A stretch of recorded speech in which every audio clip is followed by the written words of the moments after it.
সুপ্রিয় দর্শক, শিক্ষার্থীদের স্বপ্ন ও ক্যারিয়ার নিয়ে আমাদের বিশেষ আয়োজন চাকুরি.com অনুষ্ঠানে আপনাদের সবাইকে স্বাগতম। দর্শক, এই অনুষ্ঠানে আমরা শিক্ষার্থীদের জন্য একটি নির্দিষ্ট বিষয়ে ক্যারিয়ার নিয়ে আলোচনা করে থাকি এবং এই আলোচনা করতে আমাদের সাথে উপস্থিত হন একজন আমন্ত্রিত অতিথি। এছাড়াও অনুষ্ঠানের শেষে আমরা জানব কিছু চাকরির খবর। দর্শক, আজকে আমাদের অনুষ্ঠানের বিষয় হচ্ছে কম্পিউটার বিজ্ঞান। এ বিষয়ে আলোচনা করতে আমাদের সাথে উপস্থিত আছেন চট্টগ্রাম প্রকৌশল ও প্রযুক্তি বিশ্ববিদ্যালয়ের কম্পিউটার বিজ্ঞান বিভাগের সহকারী অধ্যাপক মীর মোহাম্মদ সাকি কাউসার। আপনাকে অসংখ্য ধন্যবাদ আজকে আমাদের অনুষ্ঠানে উপস্থিত হওয়ার জন্য। প্রথমেই জানতে চাইব, বর্তমান বাজারে কম্পিউটার বিজ্ঞান হিসেবে যারা পড়বেন, কম্পিউটার প্রকৌশলী হিসেবে যারা পাশ করে বের হবেন, তাদের জন্য চাকরির সুযোগ কেমন রয়েছে? চাকরির সুযোগ সরকারি ক্ষেত্রেও রয়েছে, সেই সাথে বিশেষ করে আমাদের দেশে বিভিন্ন সফটওয়্যার ডেভেলপমেন্ট কোম্পানিগুলো তারা বলা যায় আন্তর্জাতিক মানের কাজেই করছে। দেশের বাইরের, বিশেষ করে ইউরোপ, আমেরিকার এবং অস্ট্রেলিয়ার বিভিন্ন দেশের কাজগুলো তারা করছে এবং কোয়ালিটি কাজেই করছে।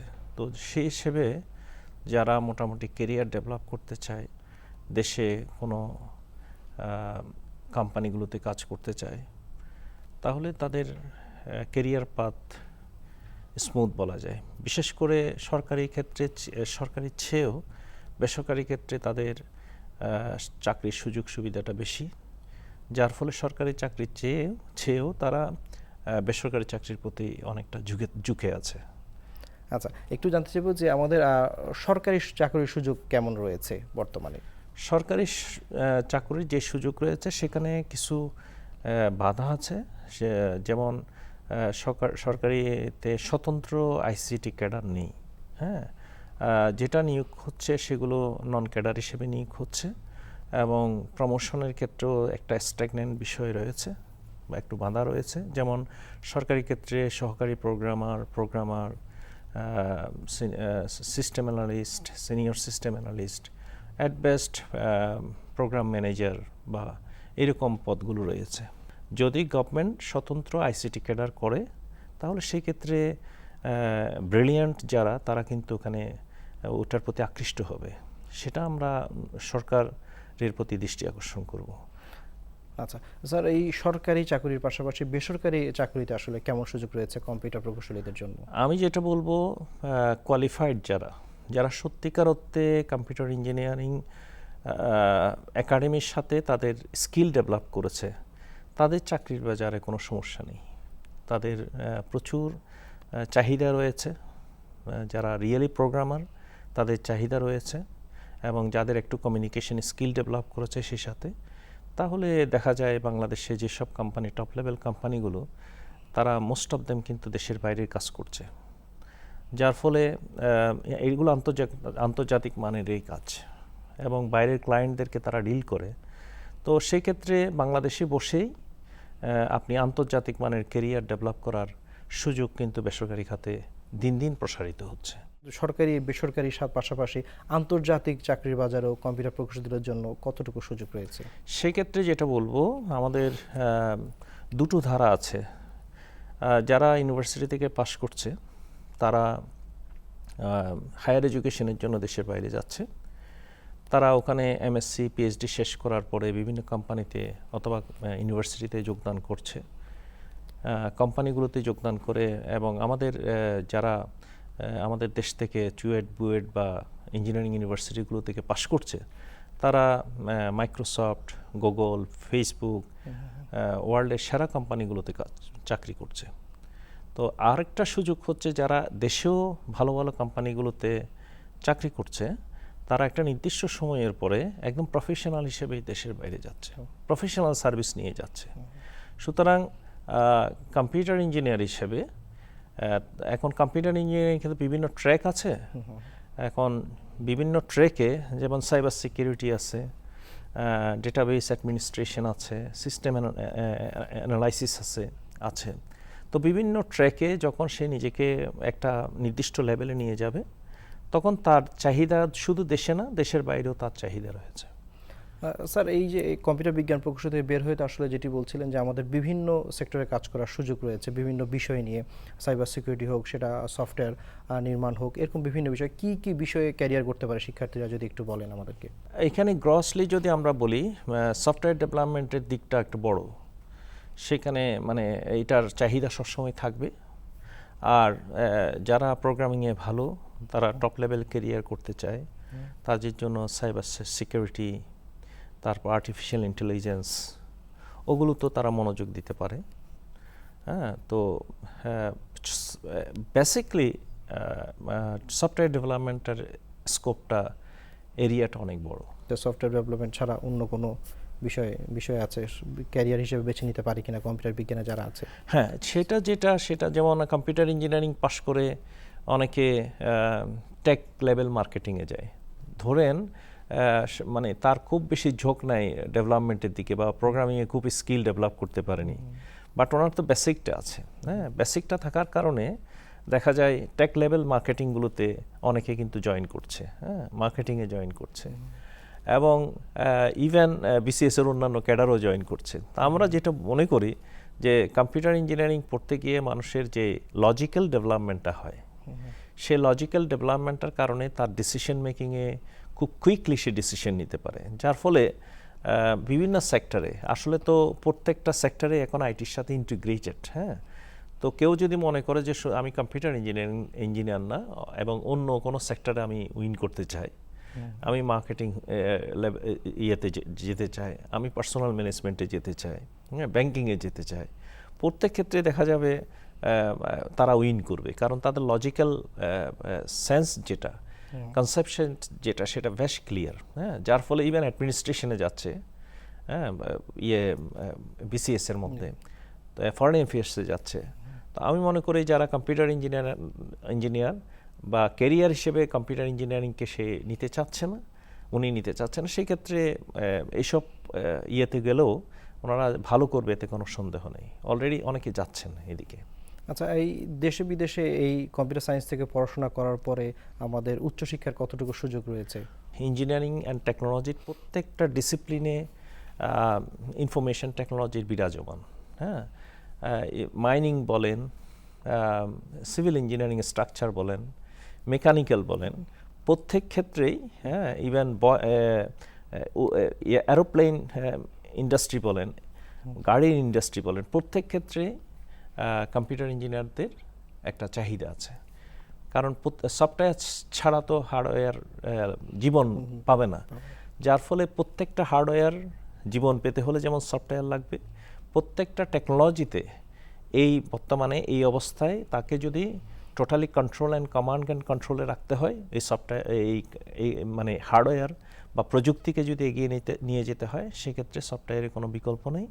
যার ফলে দেশের বাইরে বিভিন্ন টেকনোলজিক্যাল সেক্টরে কম্পিউটার ইঞ্জিনিয়ারিং যারা পড়ছে বা কম্পিউটার ইঞ্জিনিয়ার হবে, তাদের অবারিত সুযোগ আছে। সেখানে তার দক্ষতাটা ইমপ্রুভ করতে হবে, এটাই হচ্ছে বিষয়।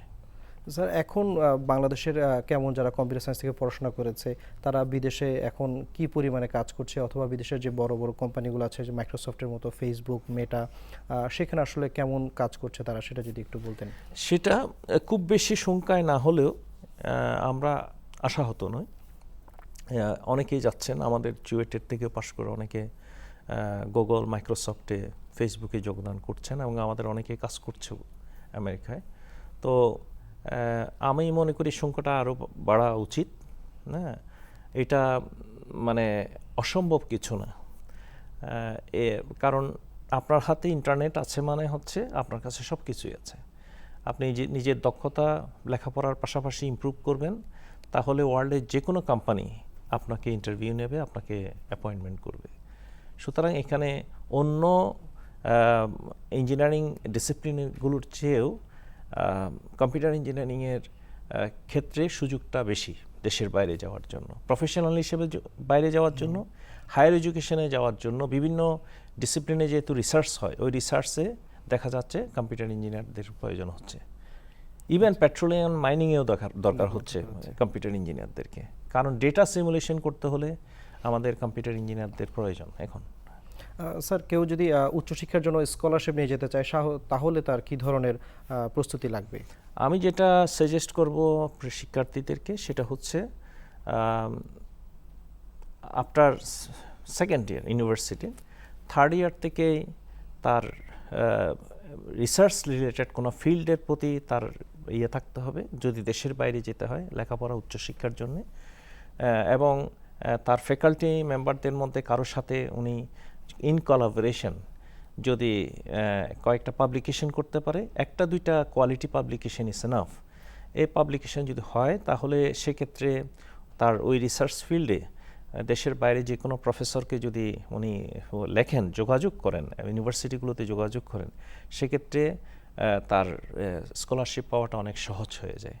এবং সাথে যদি জিআরএস স্কোর থাকে, হ্যাঁ, টফেল আইএলটিএস স্কোর থাকে, সেটা তার সাথে যোগ হয়। তবে তার জিপিএটা যাতে 3-র নিচে না হয় আর কি, 3-র উপরে থাকলে এবং 3.5 হলে আরও ভালো, হ্যাঁ, সে তার উপরে থাকলে, সেই সাথে যদি একটা কোয়ালিটি পাবলিকেশন থাকে, কনফারেন্স অথবা জার্নাল, ইন্ডেক্সের জার্নাল যদি থাকে, তাহলে দেশের বাইরে যাওয়াটা তার জন্য অনেক সুযোগটা অবারিত হয়ে যায়। স্কলারশিপ নিয়ে যাওয়ার অনেক সুযোগ রয়েছে। এবং পৃথিবীর প্রায় যেগুলো উন্নত দেশগুলো আছে সেই সব উন্নত দেশের বিশ্ববিদ্যালয়ে তো স্কলারশিপের সুযোগ রয়েছে। হ্যাঁ, একদম টপ র্যাঙ্ক ইউনিভার্সিটিগুলোতে আমাদের ছাত্ররা যাচ্ছেন। এটা ডিপেন্ড করছে আপনি যদি আপনার স্কলারশিপ পেতে হলে আপনি কিভাবে আপনার মানে বাইরের প্রফেসরকে আপনি কিভাবে অ্যাট্রাক্ট করছেন, কিভাবে লিখছেন, সেই সাথে আপনার রিসার্চ এক্সপেরিয়েন্সটা কি। আপনি যদি একটা দুইটা কোয়ালিটি কনফারেন্স করেন, পাবলিকেশন করেন, সেটা আপনার জন্য অনেক কাজ দেবে বাইরের স্কলারশিপ ম্যানেজ করার ক্ষেত্রে। আপনার কাছে একটু এখন জানতে চাইবো, একজন শিক্ষার্থী প্রাথমিকভাবে যদি চিন্তা করে কম্পিউটার প্রকৌশলী হবে, আর শুরু থেকে আসলে তার কি ধরনের প্রস্তুতি নেওয়া প্রয়োজন? আমি যেটা মনে করি, কম্পিউটার সায়েন্স অ্যান্ড ইঞ্জিনিয়ারিং হচ্ছে একটা লজিক্যাল সায়েন্স, এবং শিক্ষার্থীদের কনসেপচুয়াল নলেজ বৃদ্ধি করার জন্য, প্রবলেম সলভিং স্কিল ডেভেলপ করার জন্যে আমি মনে করি তাদের ম্যাথের উপর জোর দিতে হবে। ম্যাথ আর কমিউনিকেশন মিডিয়া হিসেবে ইংলিশ, এই দুইটা বিষয়ে তার জোর দিতে হবে। এবং ইউনিভার্সিটিতে যাওয়ার আগেই যদি মানে প্রোগ্রামিংয়ের প্রতি একটু কাজ করে, আগে থেকেই যদি প্রোগ্রামিং করে, এবং অনলাইন জাজিং প্ল্যাটফর্ম যেগুলো আছে কম্পিটিটিভ প্রোগ্রামিংয়ের, সেখানে যদি তার র্যাঙ্কিংটা আস্তে আস্তে ইমপ্রুভ করে, তাহলে তার জন্য ডেফিনেটলি একটা ভালো ফিচার অপেক্ষা করছে। এখন তো স্যার প্রযুক্তির যুগ এবং আর্টিফিশিয়াল ইন্টেলিজেন্সও চলে এসেছে। এক্ষেত্রে আসলে কম্পিউটার প্রকৌশলীরা কিভাবে ভূমিকা রাখছে নতুন এই প্রযুক্তির সাথে তাল মিলিয়ে নিতে, এবং কোন কোন সেক্টরে তারা আসলে কাজ করছে, এটি যদি একটু বলেন। এটা অ্যাকচুয়ালি চ্যালেঞ্জিং। আমি মনে করি বর্তমানে আর্টিফিশিয়াল ইন্টেলিজেন্সের যুগে নবিশদের একটু চাকরি পাওয়া একটু কঠিন হয়ে যাচ্ছে। সেই জন্য আগেভাগে আমাদের দক্ষতা বাড়াতে হবে। আমরা যদি ভালো প্রোগ্রামার হই, তাহলে কোনো নির্দিষ্ট ফ্রেমওয়ার্কের প্রতি ঝুঁকারও প্রয়োজন নেই। বেসিকলি আমরা যা পড়াই ইউনিভার্সিটিগুলোতে, সেই সাথে যদি তার কম্পিটিটিভ স্কিল থাকে, প্রবলেম সলভিং স্কিলটা যদি র্যাঙ্কিংটা যদি তার ডেভেলপড হয়, তাহলে পরবর্তীতে যে কোনো চ্যালেঞ্জ সে কোপ আপ করতে পারবে, এতে কোনো সন্দেহ নেই। এআই যে পর্যায়ে আছে সেই পর্যায়ে এআই উপর কন্ট্রোল নিতে হবে আমাদের। সোজা কথা, এআই যাতে আমাদের ড্রাইভিং সিটে বসতে না পারে, আমরাই এআই ড্রাইভিং সিটে বসবো। সেক্ষেত্রে আমার স্কিল ডেভেলপ হতে হবে, এতে কোনো সন্দেহ নেই। না হয় এআই যে পর্যায়ে চলে গেছে সেই পর্যায়ে আমাকে যদি নিয়ন্ত্রণ নিতে হয়, তাহলে আমাদের স্কিলটা, আমাদের এক্সপার্টিসটা অনেক ডেভেলপ করতে হবে, যার ফলে একদম নবিশের কিন্তু আস্তে আস্তে চাকরি পাওয়ার সম্ভাবনাটা কমে যাচ্ছে। কারণ আগে যেখানে আমরা 1-2 বছরে স্প্যানে অনেক সময় নিয়ে আমরা যে অ্যাপ্লিকেশন ডেভেলপ করেছি, এআই প্রযুক্তির কারণে আমরা এটা 1 মাসও সম্ভব আমাদের। সুতরাং টাইম কমে গিয়েছে, কোয়ালিটি প্রোডাক্ট ডেভেলপ হবে। কিন্তু এই কোয়ালিটি প্রোডাক্ট ডেভেলপ করতে হলে দক্ষতা, মানব সম্পদের প্রয়োজন। আমি নিজে দক্ষ না হলে এআই আমাকে ভালো জিনিস প্রোডাকশন করে দেবে না। এআই আমার সাহায্যকারী টুলস হিসেবে কাজ করবে। শিক্ষার্থী যারা কম্পিউটার বিজ্ঞানে আসলে আগ্রহী একদম শুরু থেকেই, তাদের জন্য একদম সাধারণ যারা শিক্ষার্থী আছে সবার জন্য আসলে আপনার পরামর্শটা কি থাকবে যদি একটু বলতেন? আমার পরামর্শ হচ্ছে, যেটা আমি প্রথমেই বলছি যে সেটা হচ্ছে শুরু থেকেই তাকে যে ম্যাথ অলিম্পিয়াড হয় আমাদের এখানে, ফিজিক্স অলিম্পিয়াড হয়, এগুলোতে যোগদান করুক, ম্যাথের প্রতি আগ্রহটা বেড়ে যাক, অর্থাৎ প্রবলেম সলভ করার তার আগ্রহ থাকতে হবে। সেই সাথে তার কমিউনিকেশন স্কিল, স্পিকিং, রাইটিং, ইংলিশের মধ্যে সেটা ডেভেলপ করতে হবে। এই দুটো জিনিস হলেই পরবর্তীতে যদি উনি আমাদের ইউনিভার্সিটিতে যদি কম্পিউটার সায়েন্সে চান্স পায় বা অন্য কোনো ইঞ্জিনিয়ারিং ইউনিভার্সিটি বা ইউনিভার্সিটিতে পায়, তাহলে তার ক্ষেত্রে কিন্তু কোন ইউনিভার্সিটিতে সে চান্স পেয়েছে সেটা ইস্যু না। ইস্যুটা হচ্ছে যেহেতু আপনার কাছে ইন্টারনেট আছে, আপনার কাছে রিসোর্স আছে, সেই হিসেবে আপনাকে কেরিয়ার ডেভেলপ করতে হবে, দক্ষতা পাশাপাশি, লেখাপড়ার পাশাপাশি যদি আমি কম্পিটিটিভ প্রোগ্রামিংয়ে আমার স্কিল ডেভেলপ করি, আমার র্যাঙ্কিংটা বাড়াই, সেক্ষেত্রে যে কোনো কোম্পানিতে, ভালো কোম্পানিতে আমার ডাক আসবে, এতে কোনো সন্দেহ নেই। এই কম্পিউটার বিজ্ঞানে পড়াশোনা করার পর কেউ যদি মনে করে যে চাকরি করবে না, একজন উদ্যোক্তা হবে, সেক্ষেত্রে আসলে কি করণীয়, যদি এবং এটা সম্ভব কিনা সেটি একটু বলবেন? হ্যাঁ, এটা একমাত্র কম্পিউটার ইঞ্জিনিয়ারিংয়ে সম্ভব, যেটা অল্প পুঁজিতে, বিনা পুঁজিতে, শুধুমাত্র আমার আইডিয়া আছে, আমার একটা ল্যাপটপ আছে, আমার ইন্টারনেট কানেকশন আছে, আমি একজন উদ্যোক্তা হতে পারি। হ্যাঁ, তো অনেকে আউটসোর্সিং করছে। তো আউটসোর্সিং প্রথমে তো প্রোফাইলটা আস্তে আস্তে ডেভেলপ করে।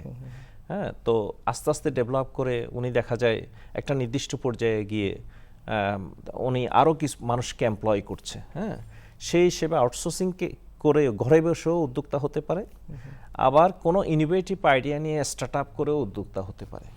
তো গভর্নমেন্টও স্টার্ট আপের ক্ষেত্রে অনেক সুযোগ সুবিধা দিচ্ছে, এবং আমি বলতে পারি যে আমাদের ইঞ্জিনিয়ারিং ইউনিভার্সিটি চুয়েটে যে আইটি বিজনেস ইনকিউবেটর যেটা হয়েছে, সেটার প্রথম প্রোগ্রাম পরিচালক হিসেবে আমি দায়িত্ব ছিলাম।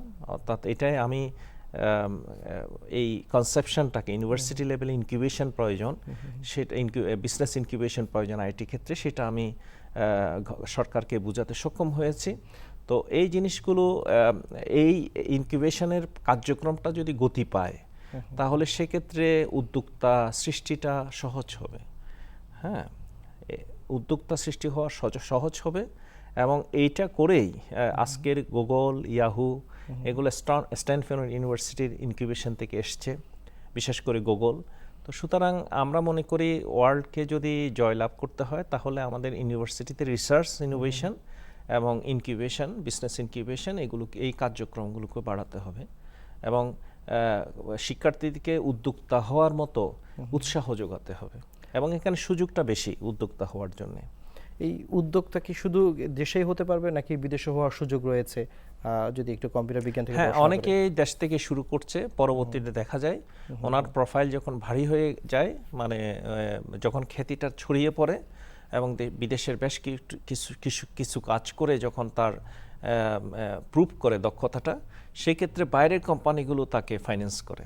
হ্যাঁ, তার ইভেন দেশের বাইরেও দেখা যায় ওনাকে আহ্বান করে, ঠিক আছে তোমার সাথে জয়েন্ট ভেঞ্চার করতে চায়। হ্যাঁ, সুতরাং আইটির ক্ষেত্রে এই সুযোগটা আছে। আমাদের ছাত্রদের মধ্যেও অনেকে আছে যারা দেশ থেকে শুরু করেছে, এখন তারা ইউনাইটেড স্টেটসে গিয়ে অন্য যারা ইনভেস্টর তাদেরকে নিয়ে একটু বড় আকারে শুরু করেছে, এরকম সুযোগ আছে। একটু জানতে চাইবো আপনার, যেহেতু আপনি একজন কম্পিউটার প্রকৌশলী এবং শিক্ষক, গবেষণা করছেন, আপনার জার্নিটুকু একটু জানতে চাইবো, কিভাবে পড়াশোনা শুরু করেছেন এবং আপনার আগ্রহ আসলে কি বিষয়ে ছিল, আপনার জার্নিটুকু যদি একটু বলেন আমাদের শিক্ষার্থীদের জন্য। আমি মনে করছি যে এই সফটওয়্যার ইঞ্জিনিয়ারিংয়ে, সফটওয়্যার ডেভেলপমেন্টে বাংলাদেশের অবারিত সুযোগ আছে, সেই জন্য আমি শিক্ষার্থীদেরকে বেশি উৎসাহিত করি। সেই সাথে আমার লেখাপড়ার শ্রেণীকক্ষের সাথে, প্রোগ্রামের সাথে আমি কিন্তু প্রফেশনাল যারা কোম্পানি এবং ব্যক্তি, তাদেরকে কিন্তু আমি ইন্টিগ্রেট রাখি সবসময় আমার শ্রেণীকক্ষের। যেমন আমার যখন আমি সফটওয়্যার ইঞ্জিনিয়ারিং পাঠ্যক্রম চলে, তখন আমি কিন্তু আমার প্রফেশনাল কোম্পানি দিয়ে আমি ওয়ার্কশপ করাই। বিভিন্ন লেভেলে আমাদের প্রাক্তন ছাত্র যারা মোটামুটি খুব বেশ ভালো লেভেলে, প্রফেশনাল লেভেলে অ্যাচিভমেন্ট করেছে, তাদেরকে দিয়ে আমি টেকনিক্যাল নলেজ শেয়ারিং প্রোগ্রামগুলো করি, যার ফলে আমাদের ছাত্ররা বেশ এনজয় করে এই সফটওয়্যার ইঞ্জিনিয়ারিং ইয়েটা। আমরা জানি যে যে কোনো হার্ডওয়্যারের প্রাণ হচ্ছে সফটওয়্যার। এই ক্ষেত্রে আসলে যেহেতু নতুন নতুন প্রতিদিন নতুন নতুন জিনিস আবিষ্কার হচ্ছে, এক্ষেত্রে কম্পিউটার প্রকৌশলী যারা আছেন তাদের আসলে কোন কোন ক্ষেত্রে আসলে ভূমিকা রাখার সুযোগ রয়েছে নতুন আবিষ্কারের ক্ষেত্রে? নতুন আবিষ্কার আসলে ইস্যুটা হচ্ছে আপনাকে প্রবলেমটা বুঝতে হবে। আমাদের সোশ্যাল এবং ন্যাশনাল আমার নিডটা কি, সেখানে আমার কী ধরনের অটোমেশন দিতে হবে, সেটা আমার প্রবলেম যদি আমি বুঝি, কীরকম সফটওয়্যার সলিউশন এখানে প্রয়োজন হয়, কীরকম হার্ডওয়্যার ইনফ্রাস্ট্রাকচার দরকার, সেটা আমরা ডিফাইন করতে পারলে সেটাই আমাদের একটা আরেকটা নবদিগন্ত উন্মোচিত হয়। হ্যাঁ, সুতরাং ফার্স্ট কাজ হচ্ছে আমি সোসাইটি বা জাতীয়ভাবে কোন প্রবলেমটাকে অ্যাড্রেস করতে যাচ্ছি। অ্যাড্রেসটা যদি আমি করতে পারি সঠিকভাবে প্রবলেমটাকে, তাহলে আমি কিন্তু সমাধান আমার কাছে আছে। প্রবলেমটা বুঝতে হবে যে আমি কোন জায়গায় প্রবলেমটা সলভ করলে জনগণের কোয়ালিটি অফ লাইফ ইমপ্রুভ হবে। আমাদের যে কোনো টেকনোলজির কাজ হচ্ছে মানুষের কোয়ালিটি অফ লাইফকে ইমপ্রুভ করা। সফটওয়্যারের কাজও সেরকম। আপনি ঘরে বসে যদি একটা পাবলিক সার্ভিস পেয়ে যান খুব সহজে, খুব সুন্দর একটা ইন্টারফেস ব্যবহার করে, তাহলে আপনি খুশি হবেন। সেক্ষেত্রে আমাদের দেশের বাইরের সফটওয়্যার কেনার চাইতেও দেশে যদি আমরা নিজেরা সফটওয়্যার করি, হ্যাঁ, সেক্ষেত্রে আমার মনে হয় আমরা বিদেশের ফরেন কারেন্সিও সেভ করতে পারবো, সেই সাথে আমরা আমাদের জাতির, আমাদের দেশের সমাজের প্রবলেমগুলো আমরা সলভ করতে পারবো। আপনাকে অসংখ্য ধন্যবাদ আমাদের আজকে এই অনুষ্ঠানে আসার জন্য। দর্শক, আমি নিশ্চিত আমাদের আজকের এই আলোচনা থেকে আমাদের শিক্ষার্থীরা অনেক তথ্য পেয়েছেন যা তাদের ক্যারিয়ারে কাজে লাগবে। দর্শক, এই মুহূর্তে আমরা জানবো কিছু চাকরির খবর।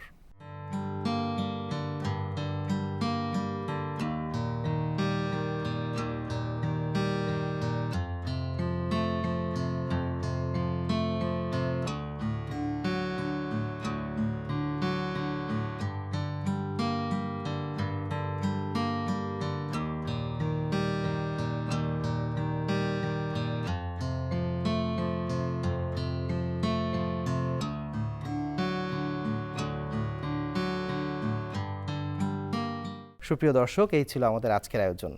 আগামী পর্বে নতুন একজন অতিথি নিয়ে নতুন একটি বিষয় নিয়ে হাজির হব। ততদিন পর্যন্ত ভালো থাকুন, সুস্থ থাকুন। আগামী পর্ব দেখার আমন্ত্রণ জানিয়ে বিদায় নিচ্ছি আজকের মতো।